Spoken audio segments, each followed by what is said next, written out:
다시 한번 하나님을 우리 같이 높여드리겠습니다. 할렐루야. 아멘. 우리 오늘 열방생교회 성도님들 본당에서도 뵙고 또 줌으로서도 비대면으로서도 뵙는 분들 있을 줄로 압니다. 오늘 하나님께서 우리들 심령 속에 그의 영으로 만져주시는 거룩한 역사가 있게 되기를 주의 이름으로 축원합니다. 예수 믿으면서 가장 하기 힘들고 어려운 일이 있습니다. 정말 예수를 믿으면서도 죽기보다도 하기 싫은 것이 있습니다. 그것은 목사에게도 그렇고 장로에게도 그렇고 어느 그리스도인에게도 이것만큼은 정말 힘들고 어렵다. 그게 바로 용서입니다. 내가 당한 것 이상으로 안갚음하고 싶어지는 것이 인지상정이에요. 인간의 본성입니다. 성경에 보면 이 가인의 후예 라멕의 삶의 원리는 아주 속이 시원해요. 사람을 죽이고 자기에게 고통을 준 자는 77배로 안갚음하라. 이것이 라멕에게 준 거예요. 그런 말씀도 있어요. 이 용서는 도덕을 넘어서는 단계고 우리 본성을 넘어서는 거예요. 아니, 죄를 지으면 응당히 벌을 받아야지. 아니, 나에게 이렇게 나의 삶을 짓밟아 놓은 그 사람은 당연히 이 세상에서 처벌을 받아야죠. 아니, 세상이 처벌을 많이 안 준다면 하나님이 번개를 쳐서라도 저 사람을 책망하셔야죠. 이럴 때 아멘 하면 안 돼요.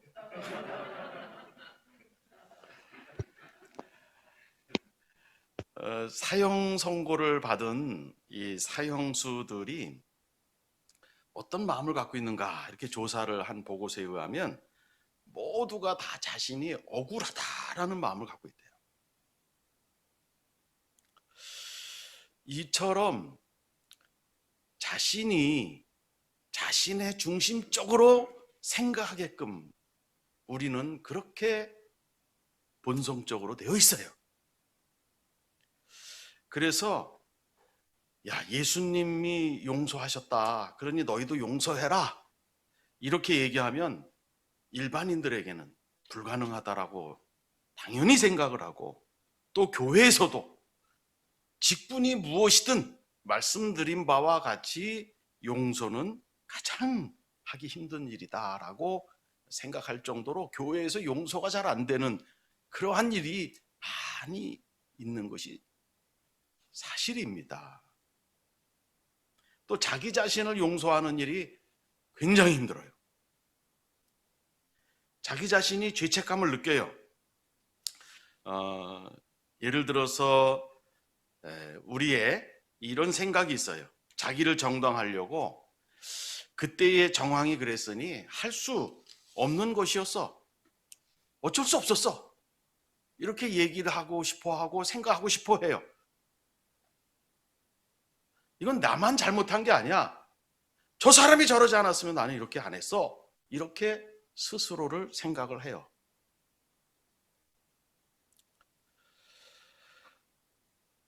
그리고 스스로가 너무 힘들면 자포자기해서 이런 사람도 있어요.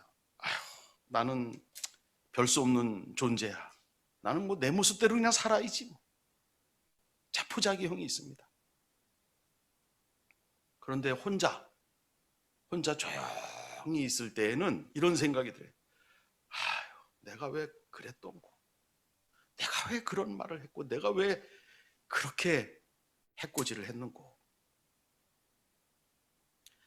그가 나 때문에 얼마나 마음이 아플까? 이런 생각이 들 때가 있죠. 나로 인해서 그 가족이 희생당한 그 생각을 하면 너무 미안한 마음이 혼자 있을 때 그런 생각이 듭니다.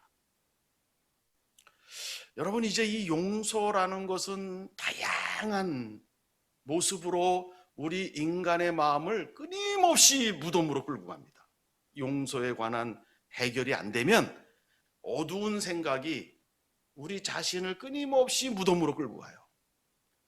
그래서 과거에 내가 당한 일, 과거에 내가 행한 일, 이런 어두운 기억이 아침에 일어나면 그러한 생각들로 나의 생각을 막 이끌어가요. 또 살다 보면 갑자기 그 생각이 떠올라서 나를 괴롭게 만듭니다. 과거의 어두운 기억이 오늘 나를 무덤으로 끌고 가는 그 어둠의 기억이 있고요. 그거는 오늘 나를 무덤으로 끌고 갔다면 여러분, 내일도 내일 모레도 미래도 나의 생각을 무덤으로 끌고 갈 거예요. 참 불행한 것이죠. 남는 것이 없는 것이죠. 해결이 이 나의 고통스러운 기억에 의해서 그 많은 시간을 그렇게 어두운 생각 속에서 지내게 되는 것이니까요. 그렇다고 나를 해코지한 사람, 내가 해코지한 사람과 관계가 회복되는 것도 아닙니다. 여러분, 그래서 여러분 생각에 나의 인생을 40년을 사셨던 50년, 60년, 70년, 80년을 살았던, 교회를 매일 주일마다 들어오셨고 예배드렸던 나의 기억 속에 내가 당한 일, 내가 행한 일에 의한 그 어떤 부정적인 일에 대해서 용서에 대해서 풀어내지 않으면 안 되는 게 있어요. 근데 그게 가장 하기 힘들고 가장 하기 어려운 일이에요. 어디서 배워본 적도 없어요.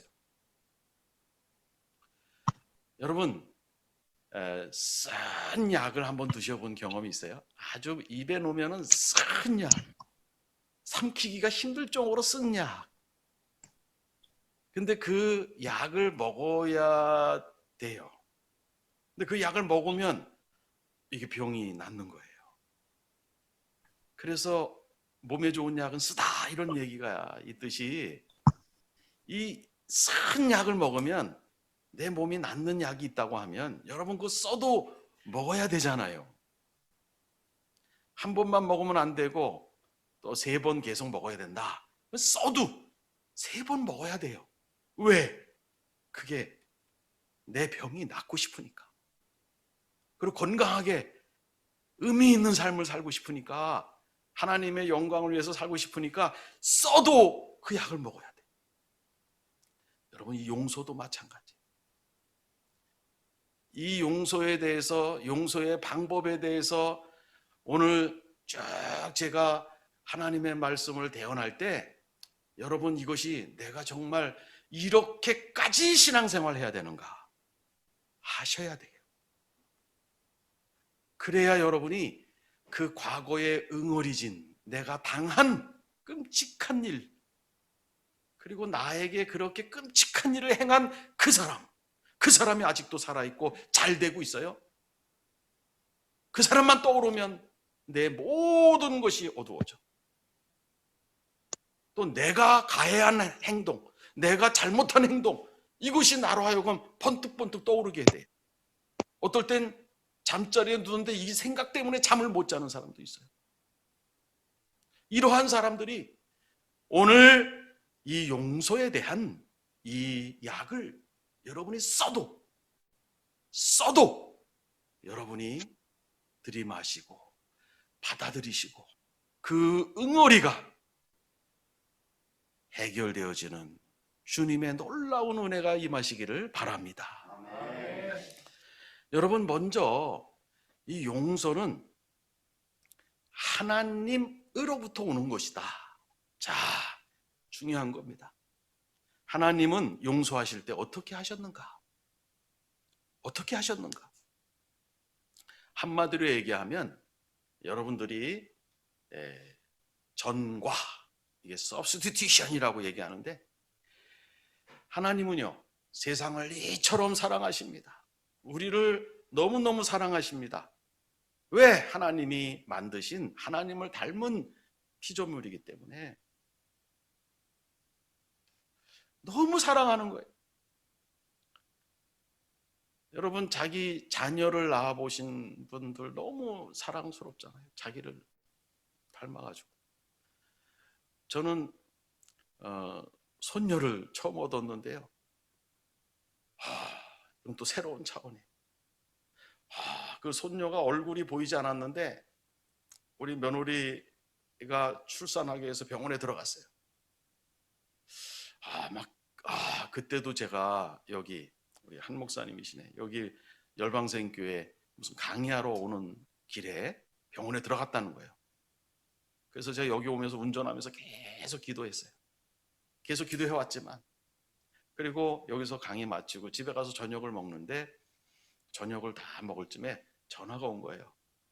우리 아내한테 안 싸더니 전화 온 거예요. 출산했다고, 순산했다고, 2점 몇 킬로그램이라고. 그때 제가, 우리 아내가 앞에 있었고 우리 딸이 옆에 있었는데, 우리 감사 기도하자, 그리고 기도하자, 그리고 머리를 숙이고 기도하는데 제가 10분 동안 울었어요. 여기 잘 안 우는 스타일인데 헉헉대고 감사합니다 헉헉대고 막 울음이 나오는 거예요. 10분 동안 겨우겨우 감사 기도를 마쳤어요. 우리 딸이 나중에 우리 둘째 아들이 들어오니까 오빠, 아빠가 아까 하나님 감사합니다 우우우 이렇게 10분을 울었다 놀리더라고요. 정말 이 3세가 태어난다라는 게 어떻게 이렇게 기쁘고, 보기만 해도, 제가 이제 알았어요. 왜 할아버지 할머니들이 모이면 손녀 손주 자랑을 그렇게 하는지 이제 알았어요. 이거 경험해 보지 못하면, 우리 이필리 목사님 지금은 죽었다 깨도 몰라요. 그거를. 이거는 대봐야 알아. 얼마나 사랑스러운지. 여러분, 우리는 그렇게 하나님이 하나님을 닮도록 우리를 만들어주셨기 때문에 너무너무 사랑스러운 거예요. 할렐루야. 근데 우리에게 하나님은 너무나 의로우시기 때문에, 우리 인간이 갖고 있는 그 죄 때문에 이처럼 사랑하시지만, 그 죄로 인해서 하나님은 너무너무 힘들어 하시는 거예요. 우리 인간이 갖고 있는 죄 때문에. 그래서 하나님이 속전을 주고, 소위 말해서 값을 지불하시고, 속전을 사신 거예요. 그 죄값을 치를 거를 사신 거예요. 그래서 대신 십자가에 아들을 보내서 죽게 하신 거잖아요. 그래서 인간의 죄를 하나님이 떼어내신 거예요. 인간에게 있는 죄를 떼어내신 거예요. 그리고 본인이 그 죄를 짊어지셨고, 십자가에서 죽으심으로 그 죄가 용서함 받으신 거예요. 용서함 하신 거예요. 이걸 우리는 죄가 대체됐다, 나의 죄가 예수 그리스도께로 대체됐다. 그래서 substitution이라는 용어를 씁니다. 이것이 굉장히 중요한 하나님의 용서예요. 자, 제가 이제 아주 중요한 질문을 여러분에게 드립니다. 자, 가해자와 피해자의 관점에서 봅시다. 나의 삶을 짓누른, 나의 삶을 망가뜨린 가해자가 있습니다. 자, 그러면 그 사람이 가해자고 나는 피해자입니다. 그럼 여러분 생각해 보십시오. 하나님과 인간 관계를 가해자와 피해자의 관계로 한번 생각을 해보세요. 누가 피해자고 누가 가해자일까요? 누가 언약을 깨고 누가 떠났습니까? 하나님이 떠났습니까? 인간이 떠났습니까? 인간이 떠났습니다. 인간이 말씀을, 언약을 파괴하고 인간이 떠났어요. 상처를 준 사람이 누굽니까? 인간이 상처를 줬어요. 상처를 받으신 분이 누굽니까? 하나님이 받으셨어요. 그래서 가해자와 피해자의 그런 구도로 보면 하나님이 피해자예요. 그리고 인간이 가해자예요. 근데 잘 보세요. 여러분, 영적으로 깨닫는 은혜가 있길 바랍니다. 그런데 피해자이신, 상처받으신, 관계를 깨고 떠나버린, 그것을 당해버린 하나님이 그 가해자인 인간을 끌어안기 위해서 그 가해자가 있는 그 죄를 전가하고 내가 짊어지고 십자가에 죽으신 것이에요. 피해자가. 그러므로 가해자를 내 품에 끌어안는 것이 십자가의 예수 그리스도.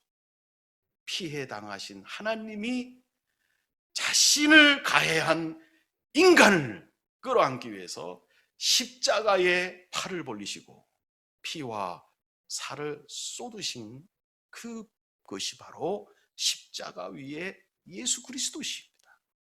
이걸 우리는 하나님이 우리 인간을 용서하셨다라고 표현해요. 우리 인간의 죄를 용서했다.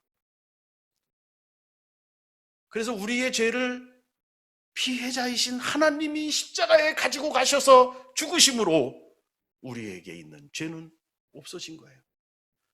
그리고 하나님이 그 죄를 끌어안고 짊어지시고 십자가에 죽으시는 고통을 당하면서 그 쓰디쓴 물을 마시면서 말씀하시기를 내가 너희의 죄를 기억하지 않겠다. 왜? 너희들에게 죄가 이제 나에게 전가됐으니까. 너희들에게 있을 죄가 없어졌어요. 그래서 이제는 너희들의 죄가 없어. 기억 안 해. 하나님은 그렇게 선언하셨습니다. 할렐루야. 이것이 용서의 귀중한 성서에서 말하는 용서의 원리예요. 여러분 믿으십니까? 그러면 우리 인간은 어떻게 용서하는 자가 될 수 있을까? 그리고 그거는 하나님이 하신 일이에요. 우리는 어떻게 용서하는 자가 될 수 있을까?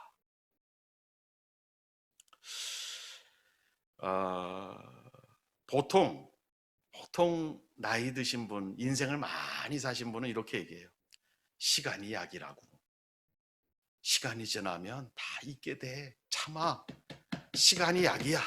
그냥 살아. 이게 보통 세상에서 하는 어른들의 말입니다. 시간이 지나면 마모가 돼. 기억이 마모가 돼. 서서히 잊혀져. 감정도 둔해져. 괜찮아. 참아. 이렇게 얘기합니다. 이 불교에서는 이렇게 얘기해요. 자기가 성찰을 하는 거예요. 그래서 자기 자신의 과거에 그 당한, 너무 힘들게 나를 당하게 한 그 사람, 내가 가해한 일, 그러한 일들을 깊이 있게 성찰하는 거예요. 분노가 일어났지. 죽이고 싶었지. 증오가 일어났지. 그 밑바닥에 양파 까듯이 계속 성찰을 통해서 들어가는 거예요. 그러다 보면 그 사람도 자식이 있어. 그래, 그 사람도 인간이야. 측은지심을 느끼는 거예요. 이렇게 불교는 성찰을 통해서 측은지심으로 쭉 들어가서 거기에 이르러서 이 감정과 모든 것들을 내려놓는 겁니다. 이게 이제 불교에서 말하는 일종의 용서하는 길이죠. 이거의 중요한 핵심은 스스로 풀어가는 거예요. 불교는 성찰을 통해서 스스로 풀어가는 거예요. 근데 기독교는 그게 아닙니다. 기독교는 바로 용서는 인간인 나의 행위가 아니다라고 고백을 하는 거예요. 용서는 인간이 할 수 있는 일이 아닙니다라고 고백을 하는 거예요. 용서는 하나님이 십자가 위에서 하신 그 용서가, 하나님의 용서가 바로 용서입니다. 아니, 조금 더 성경을 연구하다 보면요, 어디까지 가냐면 하나님이 이 땅을 창조하기 전에 이미 하나님은 용서하시기로 마음을 결정하시고 세상을 창조하셨어요. 그만큼 용서는 인간이 태어나기도 전에, 창조되기도 전에 용서는 이미 하나님에게 존재하고 있었어요. 그래서 용서는 인간이 하는 일이 아니에요. 이것은 시간이 지나면 잊어버리는 것도 아니고요. 스스로 성찰한다고 해결되는 것도 아닙니다. 용서는 인간의 일이 아니기 때문에 그래요. 하나님이 하시는 일을 용서라고 우리가 그리스도인들은 고백합니다. 그래서 용서가 되려면 바로 그 십자가에서 용서하신 그 예수 그리스도, 그 성부 하나님, 성자 하나님, 성령 하나님, 그 하나님이 나의 자아, 나 안에 들어오셔서 내가 그 주님과 하나가 될 때 그 주님이 나에게 용서하도록 내 마음을 이끌어 가실 때에 용서가 실현되는 줄로 믿습니다. 이렇게 생각하시면 돼요. 목사님 그거 쉽지 않습니다. 아니 그래요. 예수 그리스도가 내 마음에 들어와서 그냥 예배 드릴 때 기도할 때 뭔가 될 것 같아요. 용서해 줄 수 있을 것 같아요. 그런데 딱 일어나 가지고 차 타고 집에 가려면 벌써 그거 없어지고 그 사람 떠오르는 그 사람 보면은 벌써 또다시 나는 뭔가 치밀어 오릅니다. 맞는 말이에요. 성령의 임재와 사탄의 침투가 번개처럼 이루어지는 게 우리 마음이에요. 여러분 여기 열방생교회 본당이 환합니다. 왜 환하죠? 누군가가 여기 와서 저 스위치를 눌렀어요. 불을 켰습니다. 그 전까지 여기 어두웠어요. 불을 켜는 순간 환해지는 거예요. 마찬가지입니다. 우리의 심령도 어둡습니다. 타락했습니다. 그러나 우리가 예수 그리스도가 내 안에 들어오신다. 이것에 대해서 고백하고 그리스도를 붙드는 순간 불이 켜지는 거예요. 밝아지는 겁니다. 마르틴 루터라는 종교 개혁자는 이렇게 얘기했어요. 쇳덩이와 불로 얘기했어요. 쇳덩이를 아무리 수저를 만들 수 있는가? 쇳덩이를 가지고 어떻게 그릇을 만들 수 있어요? 그런데 쇳덩이를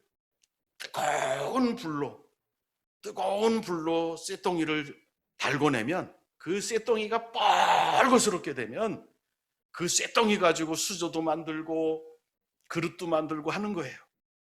근데 그 빨간 그 불길이 빠져나가면 식어버리면 이 쇳덩이는 아무것도 안 돼요. 이게 마틴 루터의 이야기입니다. 그리스도의 사랑해란 책에 나와요. 여러분 마찬가지입니다. 우리의 심령은 쇳덩이처럼 돼 있어요. 누구를 용서한다고요? 도저히 이거는 불가능합니다.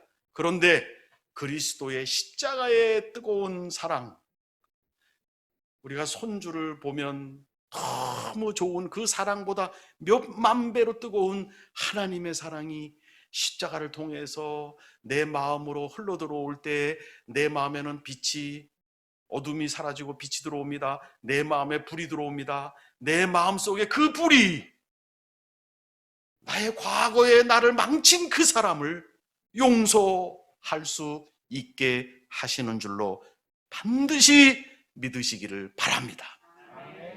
이것이 바로 기독교입니다. 여러분 목사만 용서하는 것도 장로님만 평신도만 그런 게 아니에요.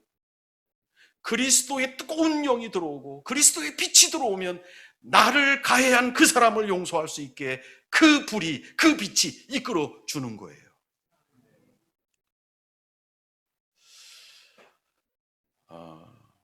저는 서울영락교회에서 유학 포함해서 한 17년 동안 선교 전담을 맡았어요.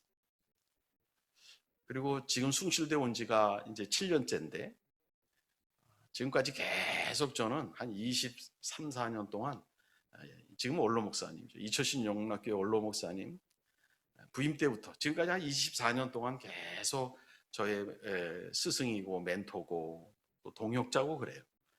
저는 이철신 원로 목사님도 한번 열방생교회에서 모셔서 한번 말씀을 듣는 기회를 주면 좋겠다 생각이 드네요.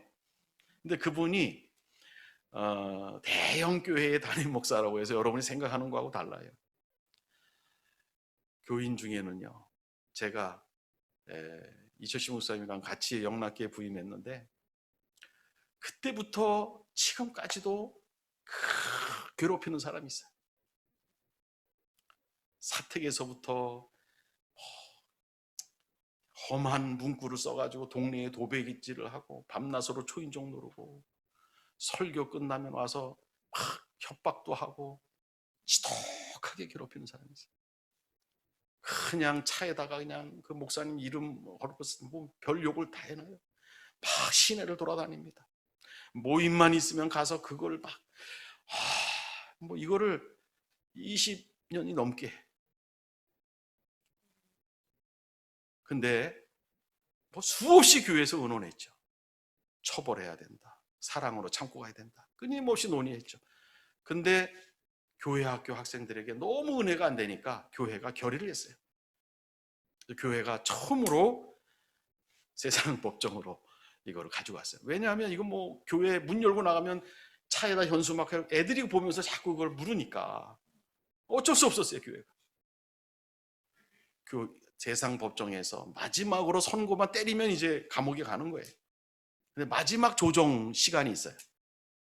그래서 그 사람에게 당신이 이철신 목사님에게 가서 예를 들어서 내가 잘못했습니다. 이렇게 해서 이렇게 합의를 해오면 이제 판결을 안 내리는 거예요. 장로님 대부분은 안 됩니다. 너무 오랫동안 교회를 힘들어 왔어요. 그때 제가 잊을 수 없어요. 이철신 목사님과 같이 주일날 이철신 목사님 그 사람을 오라 그러는 거예요. 2부 예배 끝나고 3부 예배 사이에 앉혀놓고 당신을 용서합니다. 모든 걸 기각하겠습니다. 축복기도 해주셨어요. 그 점심을 제가 먹을 때 목사님, 장로님들이 다 반대하는데 도대체 왜 그러셨어요? 그때 이철신 목사님이 저에게 이런 말을 했어요. 둘이서 식사하는데 그래도 사과하는데 사과를 받아줘야지, 용서해줘야지. 저는 그때를 잊을 수가 없어요. 사람이 아닌 것처럼 보였어요. 그렇게 당하셨는데. 여러분, 이철신이라는 인간 자체가 그렇게 할 수가 없어요. 그 안에 뜨거운 불 대신 그리스도, 빛 대신 그리스도께서 그 순간에 그를 용서하고 축복 기도해 주신 줄로 저는 믿습니다. 다 기각했어요. 그리고 다시 그 다음부터 다시 또 똑같이 행동합니다. 안 변해요. 지금도 그렇게 하고 있어요. 그러나 여러분, 저는 지금 생각해도 그때 이철신 목사님의 그 용서가 맞았다. 저는 그렇게 생각합니다. 세상 사람이 이걸 어떻게 이해하겠어요? 여러분, 우리는 이걸 제2의 천성이라고 얘기해요. 그리스도의 빛과 그리스도의 불이 들어와서 나를 새로운 자아로 만들어가는 거예요. 이것이 바로 제2의 천성입니다. So, the second natural이라고 얘기해요. 우리는 예수 그리스도를 모셔드리면, 그 예수 그리스도를 끌어안고 있으면 그 예수 그리스도의 빛이 들어오고 그 예수 그리스도의 불이 들어와서 우리로 하여금 제2의 천성, 제2의 천성, 하나님의 형상을 닮아가도록 우리를 만들어가 주시는 줄로 믿습니다. 그런즉 너희는 그리스도 안에 있으면 새로운 피조물이라. 이전 것은 지나갔으니 보라, 새 것이 되었도다. 새로운 천성, 제2의 천성이 만들어지는 겁니다. 여러분, 이제 오늘 성경의 본문은 이런 말씀이에요. 이게 참 이해하기 어려운데 여러분이 잘 이해하면 큰 축복이 있을 줄로 알아요. 오늘 본문 가운데 이런 말이 있어요. 너희가 각각 마음으로부터 형제를 용서하지 아니하면 나의 하나님 아버지께서도 너희에게 이와 같이 하시리라. 이 말을 문자 그대로 받으면 내가 용서할 사람을 용서하지 않으면 하나님이 나를 용서하지 않는다고 하신다. 이렇게만 생각하면 이 성경은 잘못 해석한 거예요. 이 앞에 내용을 잘 봐야 돼요. 그래서 이 말씀은 뭐냐면 이렇게 해석을 하는 것이 정답이에요. 네가 네 형제의 잘못함을 용서하지 않으면 하나님이 이미 너를 용서한 증거, 그것이 안 보인다라는 거예요. 여러분, 저는 어려서부터 짜장면을 너무 좋아했어요. 초등학교 마치고 막 집에 가면 그 짜장면집이 있는데 거기 우리 아버지가 앉아있을 때가 제일 기뻐요. 아버지 하고 들어가면 그 짜장면을 먹을 수 있었기 때문에, 어린 시절. 근데 짜장면을 먹으면은 그 막 먹다 보면 여기 뭐가 붙어요?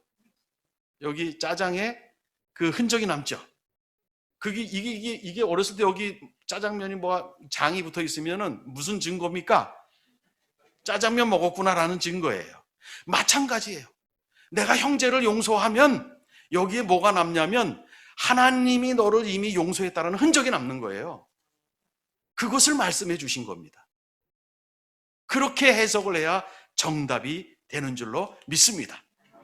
그러니까 여러분, 이미 하나님은 여러분을 용서해 주셨어요. 십자가에서 용서해 주신 것을 여러분이 받아들이는 순간 여러분의 죄는 깨끗이 전가되었습니다. 그러면 흔적이 남아야 돼. 바로 여러분에게 너무나 가혹한 행위를 한 그 사람을 용서하고 내가 이웃에게 행한 가혹한 행위를 내 스스로를 용서해야 돼.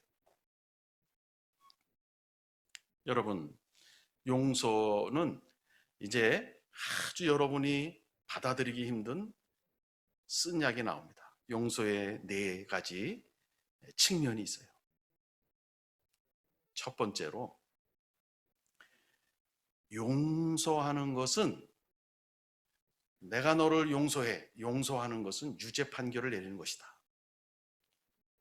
홍길동, 나는 홍길동을 용서합니다. 나는 당신을 용서합니다. 이초신 목사님이 그토록 혹독한 어려움을 준 그 사람을 내가 당신을 용서합니다. 축복기도 해준 거예요. 그 자체가 뭐냐면 유죄 판결을 내렸다, 이렇게 얘기해요.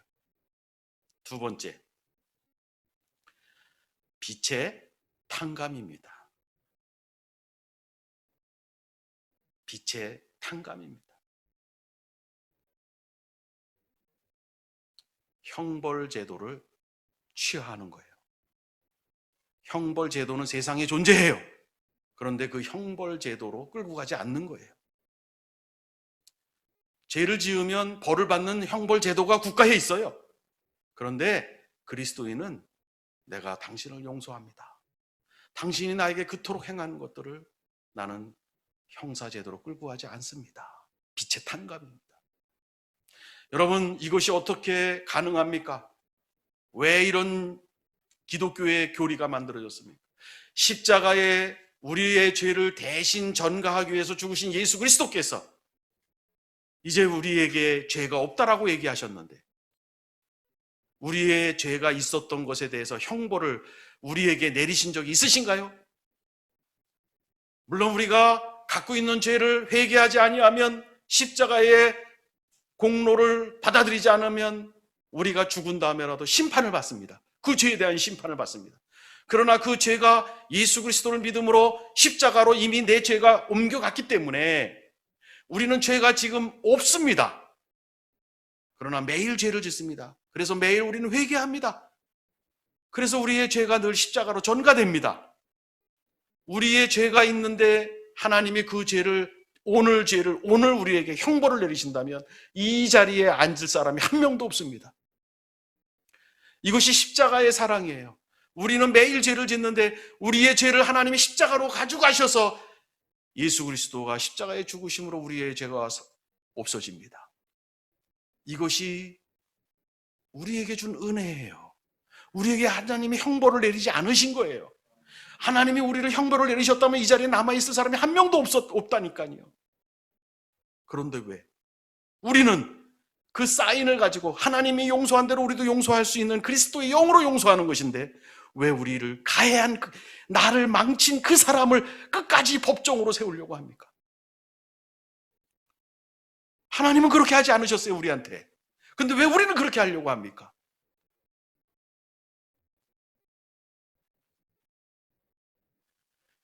세 번째는 죄책감에서 해방입니다.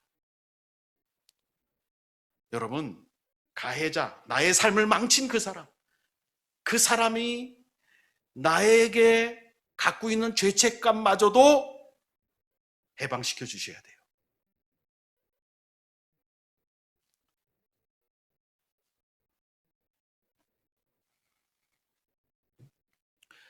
이거는 어느 단계까지 가야 되냐면요, 여러분이 당한, 여러분을 힘들게 한 그 가해자를 바라봐도 그 사람이 유죄인으로 안 보이는 거예요.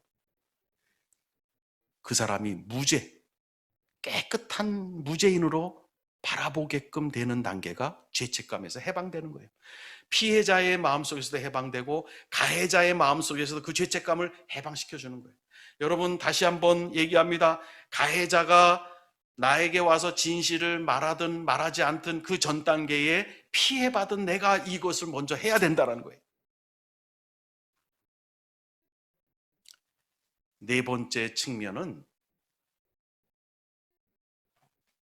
용서하는 사람의 기억이 망각의 은총으로 가야 된다. 이 망각이라는 것은요, 치매하고 달라요. 치매는 뭡니까? 치매는 내가 조금 아까 여기 들어와서 이필림 목사님 만나서 이필림 목사님 집무실에 들어가서 커피 한 잔을 만났어요. 근데 제가 기억이 안 나. 그러면 그건 뭐지요? 치매예요. 근데 망각이라는 건 뭐냐면 저 가해자가 나한테 행한 모든 일이 기억이 나요. 그런데 더 이상 내 마음속에서 감정적 요동이 없어지는 단계예요. 그냥 기억으로만, 추억으로만 남는 거예요. 굉장히 이거 아주 중요한 겁니다. 제가 요 망각, 그리스도에서 이 망각이라는 것은 굉장히 중요한 교리예요. 근데 많이 못 누려요. 제가 요거는 셋째 날에 에누오의 강이라는 제목으로 말씀을 증거할 거예요. 좀 더 이 부분을 풀어날 겁니다. 세 번째 날, 용서의 완성, 에누오의 강이라는 제목으로 말씀을 전할 거예요. 세 번째 새벽 기도. 여러분, 다시 한번 말씀을 정리합니다. 용서의 네 가지 단계는 용서하는 것이, 용서를 선언하는 것이 유죄 판결이다. 그 다음에 빛의 탕감이다. 죄책감에서 해방이다. 네 번째는 용서하는 사람의 망각의 은총에 들어가야 된다. 이 네 가지가 돼야, 네 가지까지 와야 여러분 어떤 일이 발생되냐면 내 속에 과거의 악행에 대한 기억이 내가 당한 기억, 내가 행한 기억으로부터 평안해지고 자유되어지는 줄로 믿습니다. 행복이 이런 거구나. 그리고 가장 큰 선물은 뭐냐면 가해자가 돌아와도 가해자가 진실을 말하면 그 가해자를 끌어안을 수 있는 거예요. 다시 말해서 관계의 회복이 일어나는 거예요. 이게 용서의 목적입니다. 예수 그리스도께서 십자가의 죽으심으로, 피해자이신 예수 그리스도가 십자가의 죽으심으로 나를 떠나고 나의 관계를 떠나고 나에게 상처를 주고 우리의 관계를 파괴시킨 인간을 끌어안으신 그 관계 회복. 우리는 그걸 통상 화해라고 얘기해요. 깨어진 게 관계가 새롭게 이어졌어요. 하나님과 인간의 관계가 회복됐습니다. 바로 용서의 가장 큰 목적은 내 마음에 그 사람을 받아들이고 그 사람이 돌아와서 어느 날 진실을 말할 때 끌어안는 거예요. 관계의 회복이 이루어지는 거예요.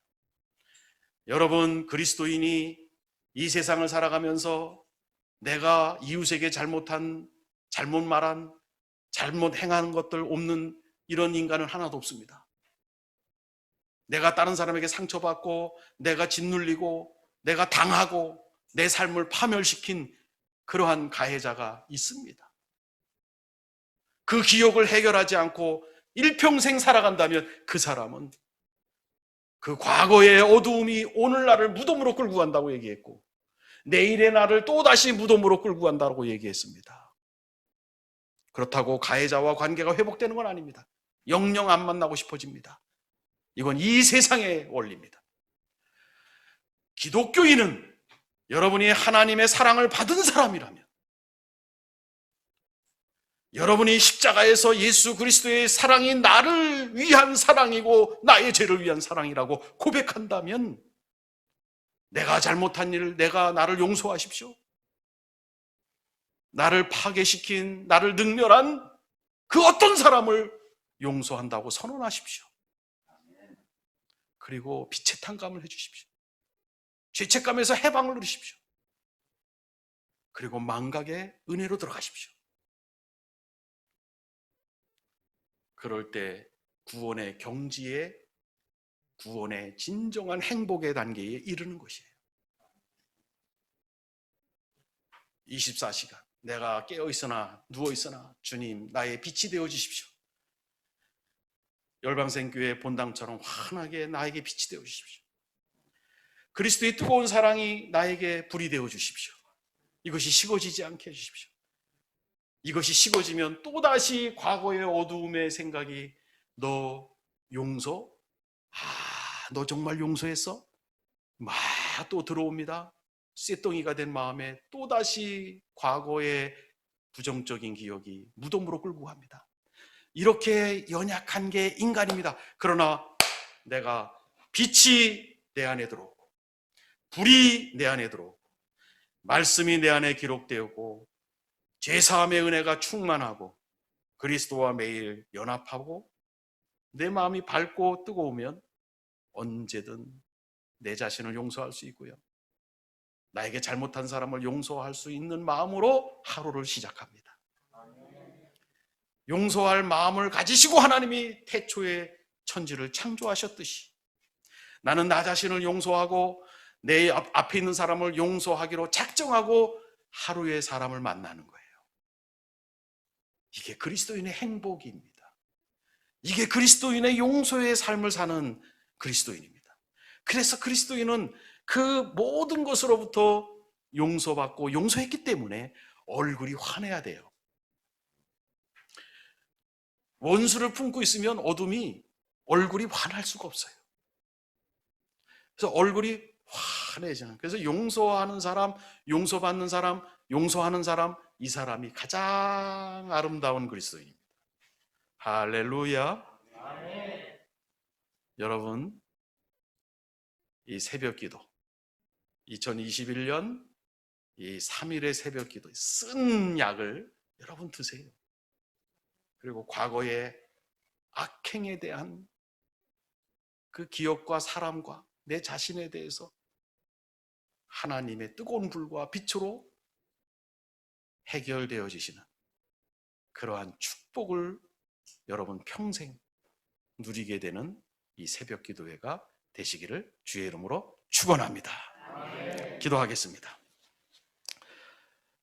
사랑의 하나님, 우리는 그리스도의 사랑을 우리의 인생의 순례길에 매일매일 받고 매일매일 감사하면서도 우리를 무너뜨린 가해자, 내가 이웃에게 잘못한 나 자신,